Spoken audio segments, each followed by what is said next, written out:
प्रतिबंध में जो ध्रुवबंदी प्रकृतियां 47 बताई थी और 73 प्रकृतियां बताई थी अध्रुवबंदी।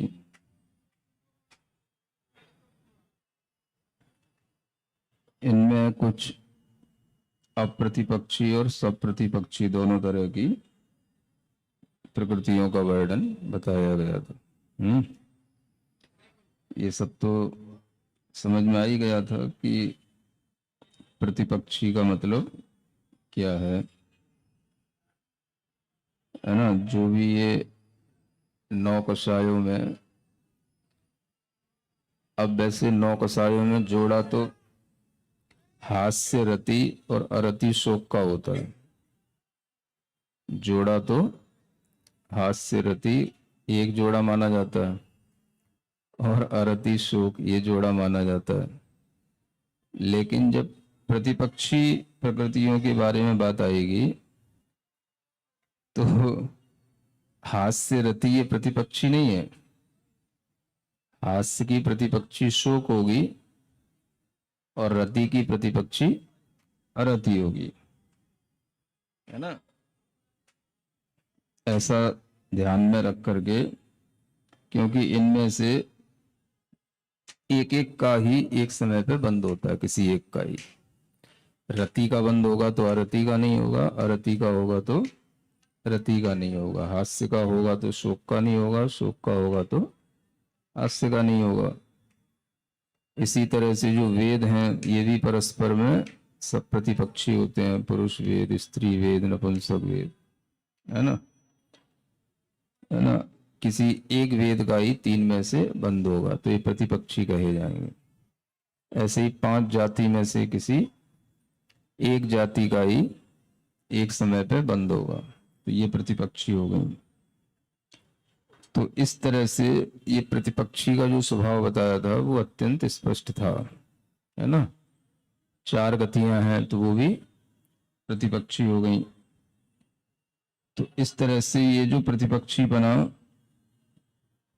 ये जो आता रहता है, ये भी कहीं ना कहीं आत्मा के जैसे भी विशुद्धि और संक्लेश के परिणाम बनते हैं उसी के अनुसार ये साता अशाता या पुरुष स्त्री नपुंसक वेद आदि में ये बंध में भी परिवर्तन हो जाता है।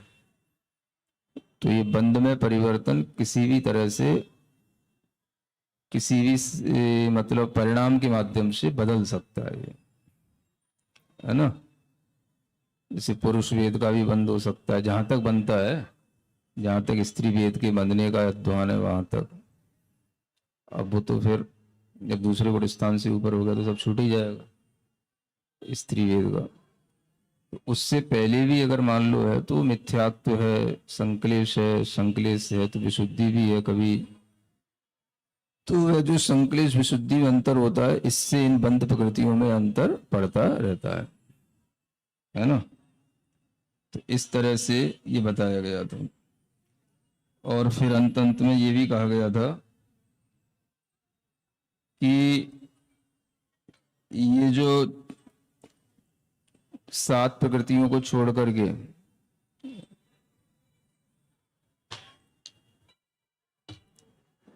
नहीं, वैसे ठीक,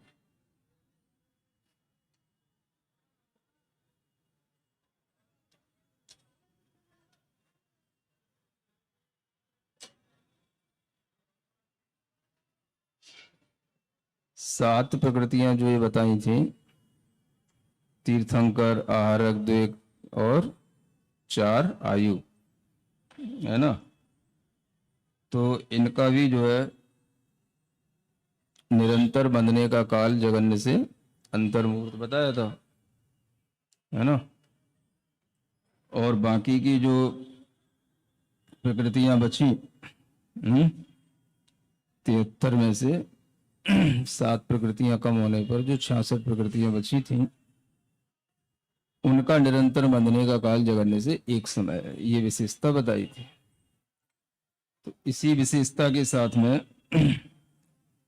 73 जो प्रकृतियां हैं उनमें शादी और अध्रुवबंध भी सिद्ध किया गया था, है ना। 73 प्रकृतियों में सादी और अध्रुव बंध होता है। ये अंत अंत में बंदो तम्मा दुधा शेषा ऐसा कह करके बताया था। तो यहाँ पर 73 प्रकृतियों में वेदनी की साता असाता वेदनी प्रकृतियां भी ली गई थी। तो इनमें जो है किसी एक वेदनी की प्रकृति की अपेक्षा से उसमें सादी और अध्रुव ये बंध बनता है, ऐसा समझ सकते हैं। और पीछे जो आपको बताया था कि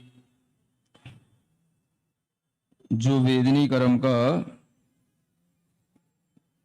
है ना बंध है, हाँ, जो मूल प्रकृति की अपेक्षा से, वो मूल प्रकृति जो वेदनी प्रकृति है उसकी अपेक्षा से अगर देखते हैं तो उसमें वेदनी का बंध 3 प्रकार का बताया था। शादी के बिना 3 प्रकार का हो जाता है। तो वो प्रकरण मूल प्रकृति की अपेक्षा से अनादि, ध्रुव, अध्रुव, ये तीनों रूप में वेदनी की मूल प्रकृति की अपेक्षा से और उत्तर प्रकृति की अपेक्षा से शादी और अध्रुव बंध सिद्ध होता है। इस तरह से जान करके प्रकृति बंध का प्रकरण यहाँ पर पूरा किया गया। अब प्रकृति बंध के बाद अब आगे शुरू होता है